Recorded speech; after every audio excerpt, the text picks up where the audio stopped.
Hey, what's up guys, it's Jordan. Today's next in my Pokemon top 5s. This is top 5 poison types. Now of course, two things before we get started. One, this list will not include legendaries. I plan on making a list in the future just for them. And of course, this list is based on my personal favourites. It's impossible to list the best because everyone has different opinions. So if you don't agree with my top 5, make sure you let me know yours in the comment section below.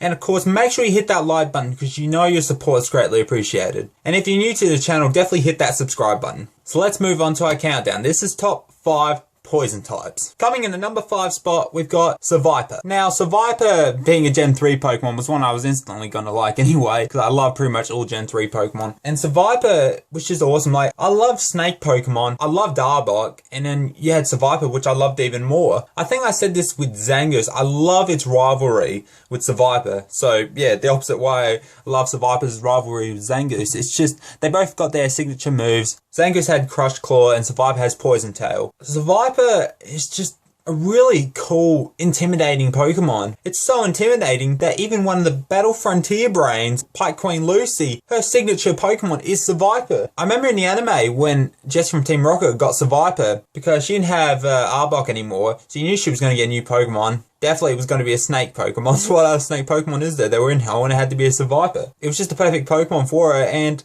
I remember when Seviper first showed up, it was such a scary Pokemon. It was huge. It towered over all the other Pokemon. I reckon later in the show they made it less intimidating, made it smaller and stuff, but originally when you see Seviper, it's the hugest thing you've ever seen, and it was just scary. I can't remember which Pokemon it scared. I think it was May's Torchic. What happened? I think Torchic was going after an apple. They were having a picnic. Torchic ran after an apple, and then Seviper was in the grass, and it just scared Torchic, and Torchic just ran away crying. Seviper is just scary. Seviper is just awesome. I really hope that Seviper is one of the next Pokemon to get a Mega. That and Zangoose. Like, Zangoose has to get one as well. That would be so awesome. I love Seviper. Seviper is in the number 5 spot. Coming in the number 4 spot, we've got Venusaur. I know in my grass types, I listed Bulbasaur. Now, it's been a while since I did that grass one, and I've been going through Pokemon Y again, just for fun, just trying something different. I was doing a Wonderlock for Pokemon Y, but one Pokemon I didn't trade off in a Wonderlock, which probably means I'm not doing the Wonderlock properly, but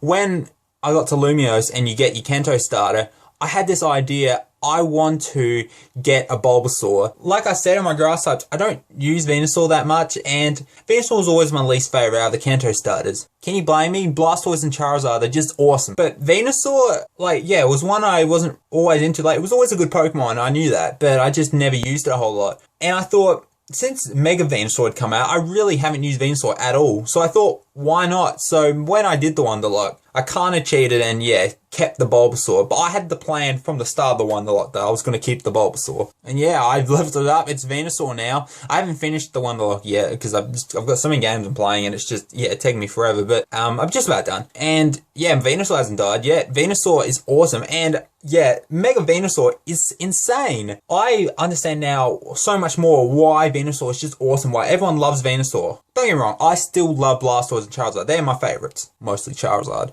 But Venusaur I love now. And like, yeah, still love Bulbasaur, and Ivysaur's cool too, but I like Venusaur more than Bulbasaur now. Yeah, since my grass types and now using Venusaur a lot more, yeah, I love it. Mega Venusaur gets the ability Thick Fat, which is excellent, because Venusaur, being a grass poison type, has 4 weaknesses, those being Fire, Flying, Psychic, and Ice. And now with the Thick Fat ability, to anyone who doesn't know what Thick Fat does, it ups the resistance from Fire and Ice type attacks. 2 of the types that Venusaur is weak against, they're only 2 times weaknesses, but Venusaur's still weak against them. Now, I'm not entirely sure if it actually resists Fire and Ice now, but it's definitely not a weakness to it anymore. Meaning its only weaknesses are Flying and Psychic, which is so good, because Venusaur's defense is excellent.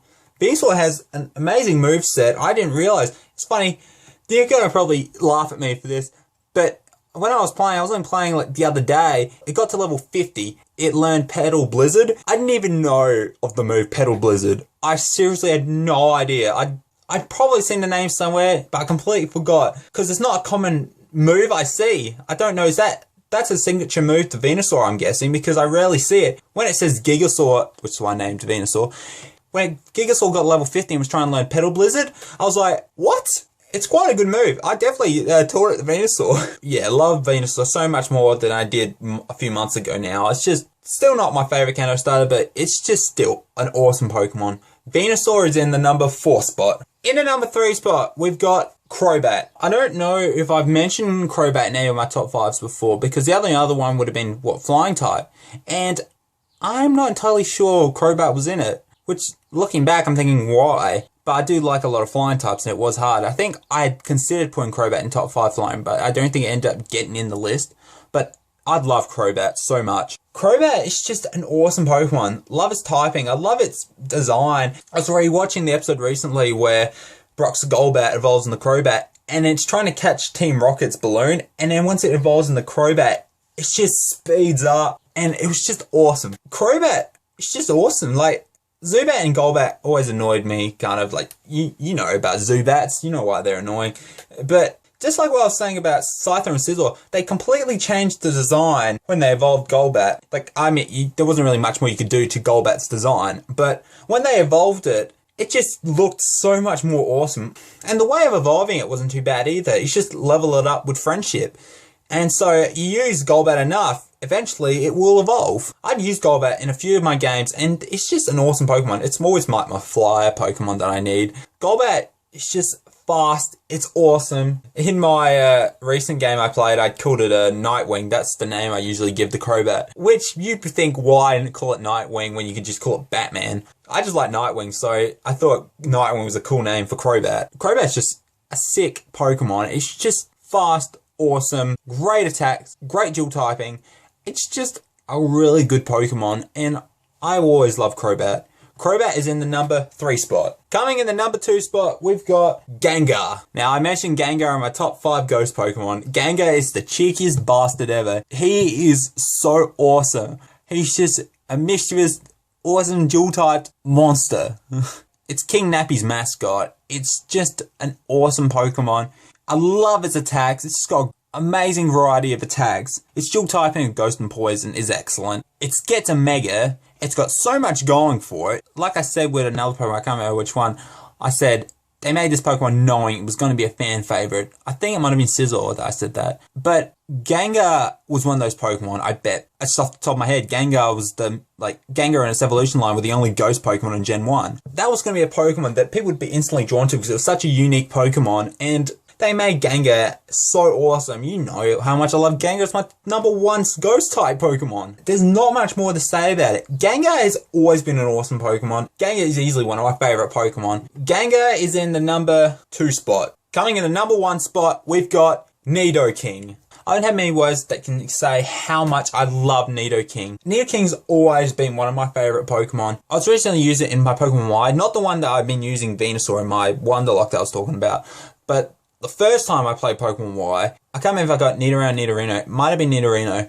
But yeah, it leveled up to a Nidoking. One of the amazing things about Nidoking is just its variety in moves. For God's sake, Nidoking can learn Surf. Nidoking is just so awesome. Yeah, like I said, moveset is just incredible. You could run so many different movesets on a Nidoking. It's such a bulky, powerful Pokemon. Nidoking has one of the coolest Gen 1 designs. Like, I love Nidoqueen as well in its design, but Nidoking, and that's not being sexist because I'm a guy, Nidoking I just always liked more. I have used Nidoqueen before. And also, the other thing about Nidoking, which I've said last time I mentioned Nidoking in my other top 5, was that its shiny is epic. I love blue shinies, and Nidoking's blue shiny is just awesome.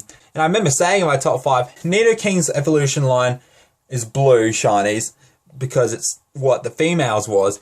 But then the females leveling up, Nidoran and Nidorina, they both got the pink shinies, and then when it becomes Nidoqueen, it turns into green. I don't get that. Someone needs to explain that to me because it's just weird. Nidoking's shiny is awesome. I don't have a shiny Nidoking, but I want one. Yeah, just put it on the list of all the other shinies that I want. Nidoking's just such an epic Pokemon. So many good things about it. I love Nidoking so much. Nidoking is my number 1 favourite Poison-type Pokemon. Well, there you go. That's my top 5 Poison-type Pokemon. Like I said, if you didn't agree with my top 5, make sure you let me know yours in the comment section below.